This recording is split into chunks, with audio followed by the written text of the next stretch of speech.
300.000. Ada yang banyak korban di sini udah kemarin. Viral, cekcok di kantor rekrutmen Jakarta Selatan, diduga pelamar kerja emosi dimintai 300.000. Tengah beredar sebuah video yang memperlihatkan keributan yang terjadi di sebuah kantor. Melansir akun Instagram @info_ciledug, pada Rabu tanggal 2 Oktober tahun 2024 dijelaskan bahwa peristiwa itu terjadi di sebuah kantor rekrutmen yang berlokasi di Kebayoran Lama, Jakarta Selatan.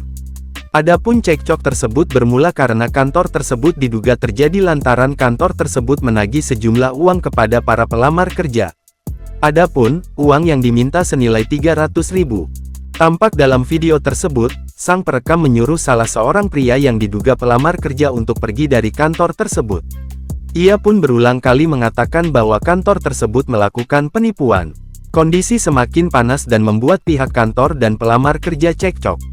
Sang perekam video pun mengatakan bahwa ia akan melaporkan hal tersebut ke pihak yang berwajib. Diketahui, video tersebut viral usai dibagikan oleh akun Instagram @info_ciledug, pada Rabu tanggal 2 Oktober tahun 2024. Unggahan itu pun lantas diunggah ulang dalam banyak akun di media sosial. Warganet yang menyaksikan video itu pun lantas ramai memberikan komentar. Hingga saat berita ini dibuat, pihak tribunsumsel.com masih mencari informasi yang lebih mendalam terkait viralnya video tersebut.